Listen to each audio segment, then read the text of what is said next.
Okay, well, we are blasting our way through Chapter 7 and even into Chapter 8 in this video. So we had left off the last one with periodic trends in ionization energy. Now let's switch over and talk about periodic trends in electron affinity.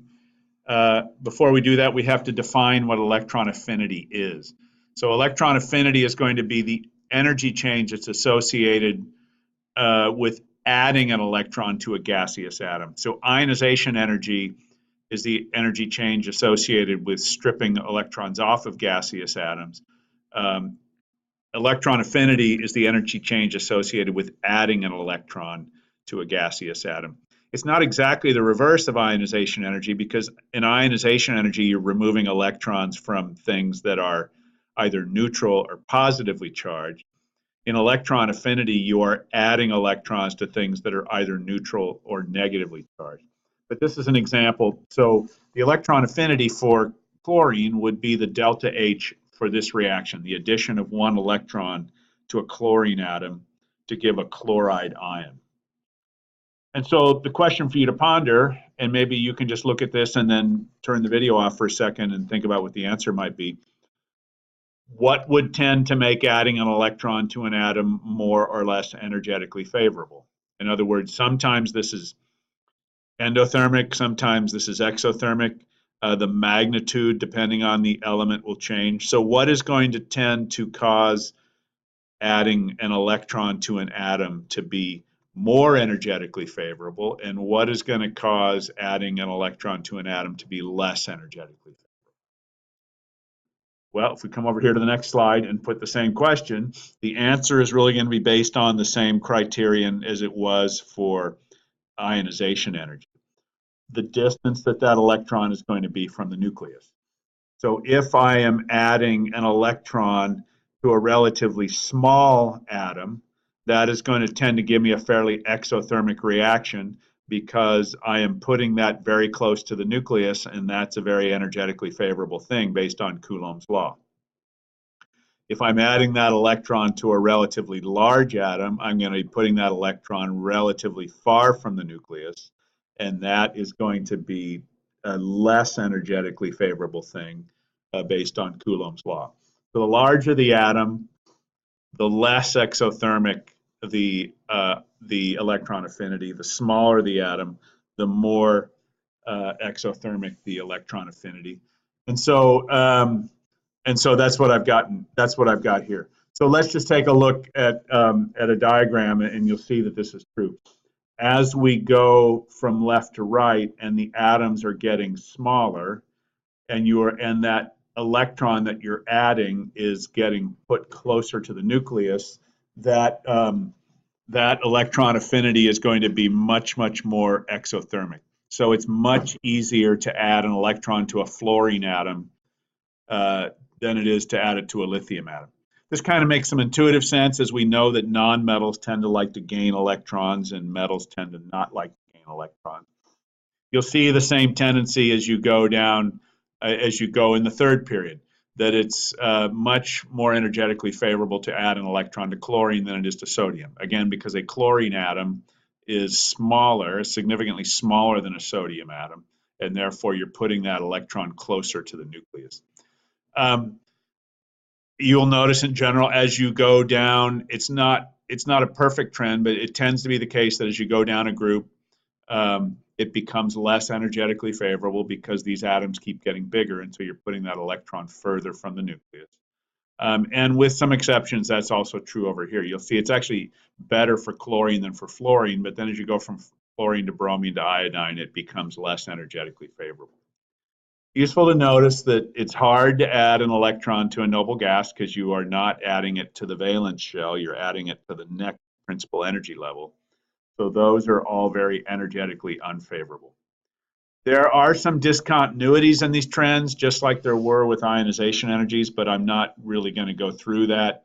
And so I'm just going to skip these slides, and I don't really care that you know these specifics, and I doubt that the College Board does either.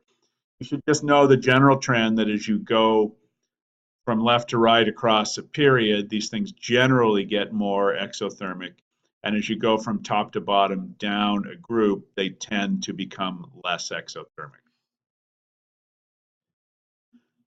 Okay, electron affinity is really not something that we deal with much, and so I have just sort of dealt with it in a fairly summary fashion.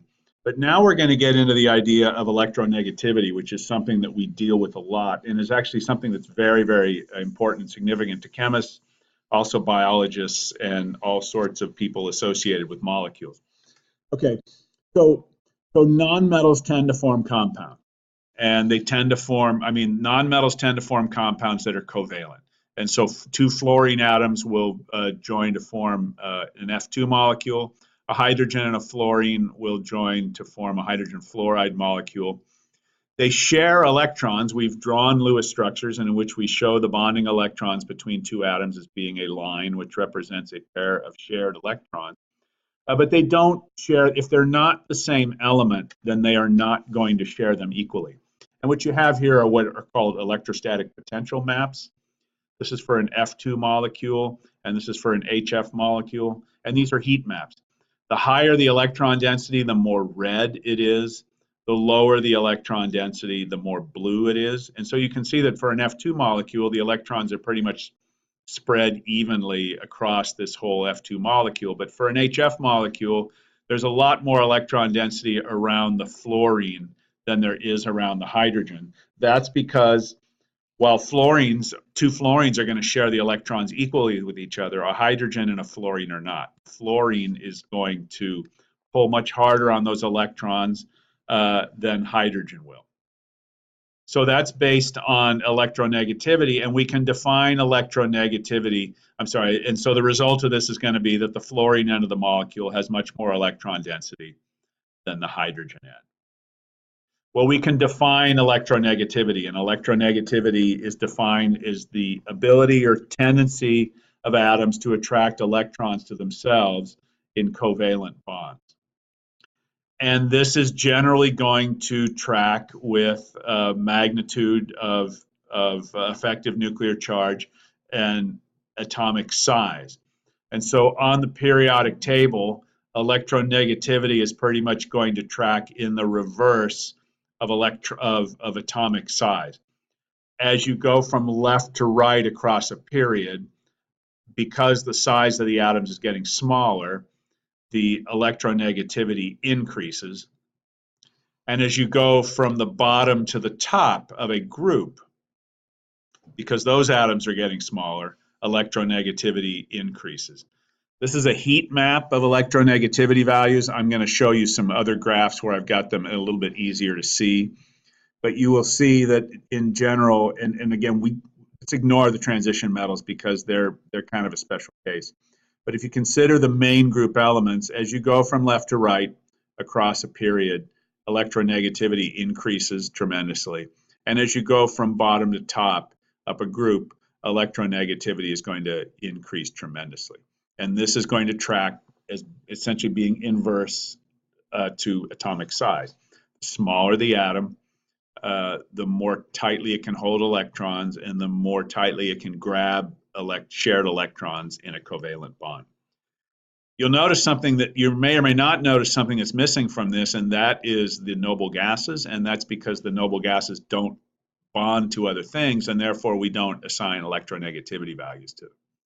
Here's a table of electronegativity. I just basically took that same table you were just looking at and put it into a size that is bigger to see and easier to comprehend. And therefore you can see as you go from left to right across a period, electronegativity increases because the atoms are getting smaller. As you go from top to bottom down a group, electronegativity decreases because the atoms are getting larger. And that's true group 1. It's true in every group. You can see it in the halogens. Fluorine, because it is the upper rightmost element of the periodic table, not including the noble gases, fluorine is the most electronegative. This is what's known as the Pauling scale. It is a unitless scale, and it's just an arbitrary thing in which fluorine has been assigned a value of 4. And then I think the smallest electronegativity is like 0.7. It would be an element over here that I don't actually have on here. when it comes to electronegativity, we are most concerned with the electronegativities of the nonmetals. And so I've kind of drawn in the stair step of what separates the metals from the nonmetals. And so it's these elements over here that are forming covalent bonds, covalent compounds. And so we're most concerned with their electronegativities. And we are specifically concerned with differences in electronegativities between different atoms and the effect of that on the polarity of bonds. And so a polar covalent bond is simply one in which there is a partial separation of charge because the electrons are not being equally shared. And so what you have here is a sequence of hydrogen halides: hydrogen fluoride molecule, hydrogen chloride molecule, hydrogen bromide molecule, hydrogen iodide molecule. You'll notice that because the electronegativity difference between these things is decreasing as you go through this series. In other words, hydrogen and fluorine in this series have the biggest electronegativity difference. Hydrogen and iodine have the smallest electronegativity difference. And so you'll see that as that begins to happen, you see less of a charge separation. There's a huge charge separation in hydrogen fluoride. It's nearly like an ionic compound. Whereas in hydrogen iodide, you see a rather small separation of charge.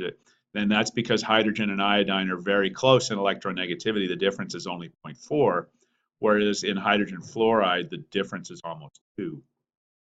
There's a quantitative way of calculating a charge separation, which is called a dipole moment. We are not going to involve ourselves with dipole moments in this course, but you can see that as the difference in electronegativity increases, the magnitude of the charge separation increases. So some textbooks and some teachers will bin the type of bond by electronegativity differences. So for example, a lot of textbooks will define a nonpolar covalent bond as one in which the electronegativity difference between the two atoms is it could be less than 0.5, actually. Less than or equal to 0.4, less than 0.5. They would define a polar covalent bond as being one between two atoms whose electronegativity difference is between 0.5 and 1.9.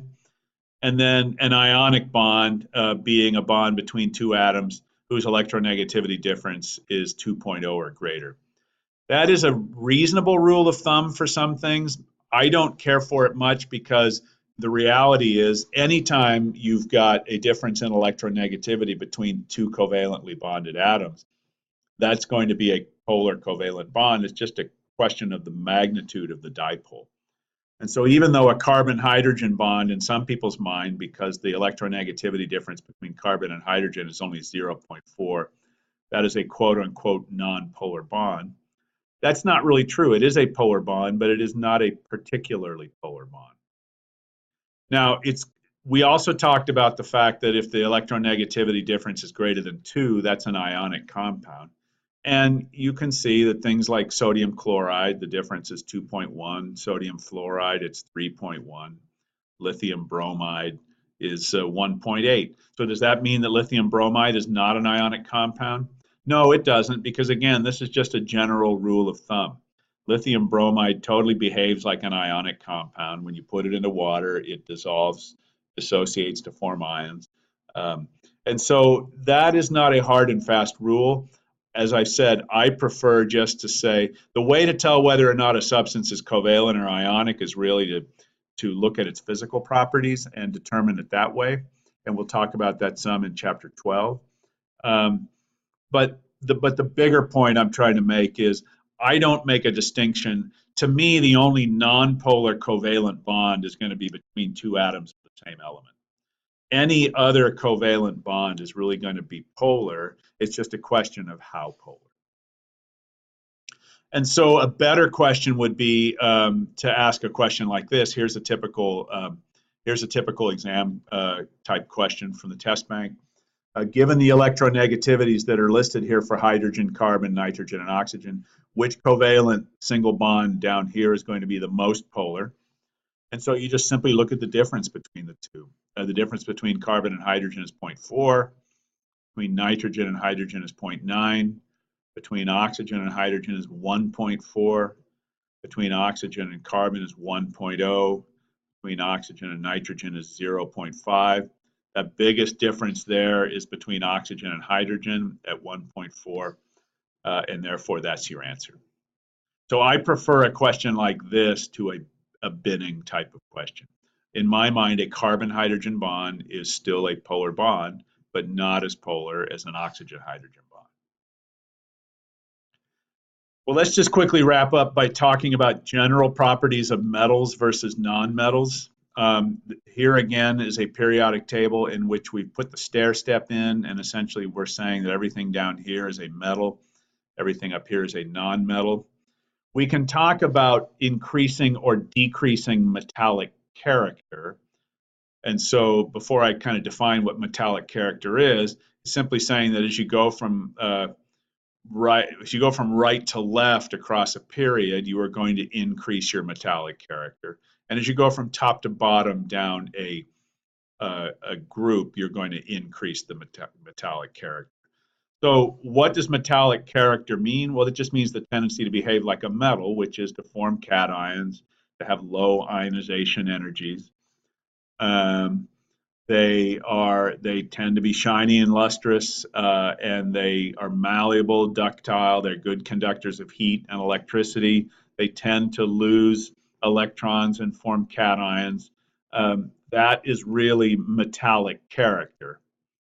There's no real single characteristic of nonmetals other than that they don't have the properties of metals. They tend to be brittle if they're solids. They tend to be non-conductors of electricity. They can be gases. They can be liquids. They're molecular substances. And nonmetals tend to form anions or oxyanions instead of cations. And so defining a thing as a metal or a nonmetal really tends to revolve around these properties. Some other quick characteristics of metals.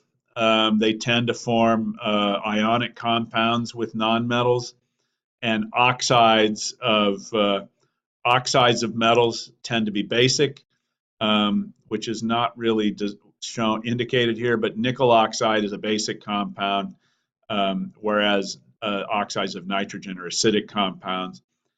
I'm not really going to dwell on that too much. What I wanted to talk about is something that we've talked about briefly in class up to now. Well, something we learned back at the beginning of the year is that when it comes to forming ions, metals tend to form cations and nonmetals tend to form anions. Metals tend to lose electrons to form cations. Nonmetals tend to gain electrons to form anions, and you can see that this is certainly true as we're looking at this table here. And as you'll recall, most of the transition metals form cations of more than one charge.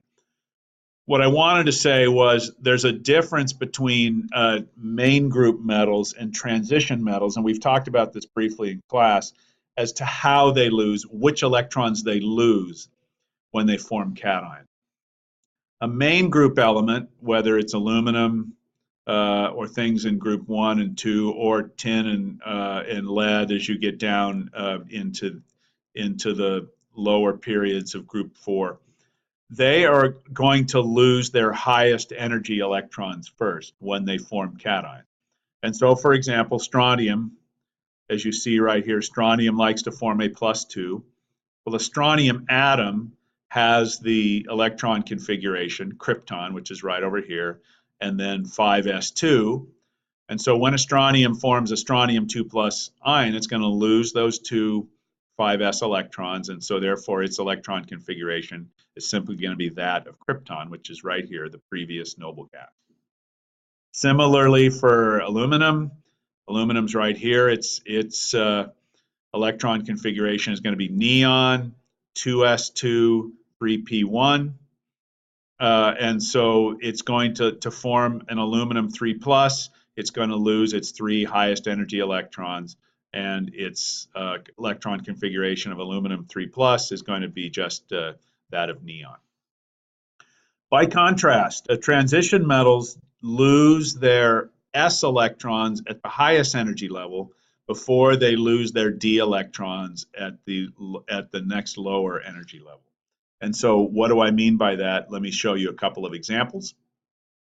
Manganese right here, a manganese atom has the electron configuration of argon plus 4s2 plus 3d1, 2, 3, 4, 5. So manganese 0, argon 4s2, 3d5.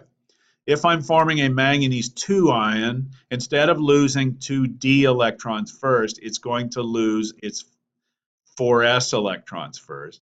And therefore, a manganese 2 cation has the configuration of argon plus 3d5. Instead of losing any of the 3d electrons, it lost its 2 4s electrons.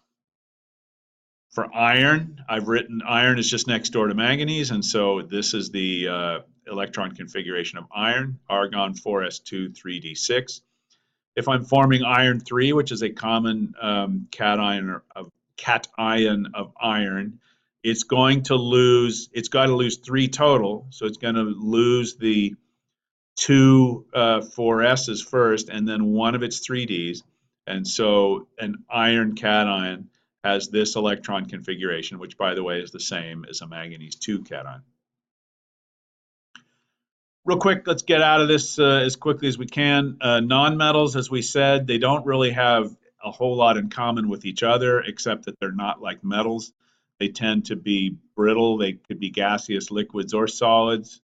And they tend to gain electrons rather than lose them when forming anions. Their oxides, they tend to not be ionic compounds, so a metal combines with a nonmetal to form an ionic compound, a nonmetal combines with a nonmetal to form a molecular compound, and their oxides tend to be acidic.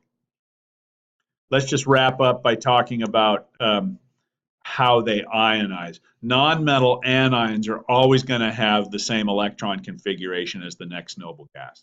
They're always going to want, they're not losing electrons, they're gaining electrons, and they're gaining however many electrons they need to have the same configuration as the next noble gas. So if we take nitrogen as an example, a nitrogen atom is helium plus 2s2, 2p3, and therefore a nitride ion is going to be helium 2s2, 2p6, or neon. It's got the same configuration as the next noble gas. Sulfur is neon plus 2s2, 3s2, 3p4.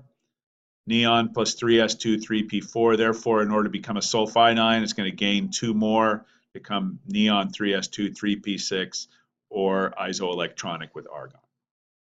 All right, that's the end of the video. A couple minutes longer than I was hoping it was going to be, but hopefully you learned lots of fun and exciting things. And thanks for watching, and we will see you at the QOD.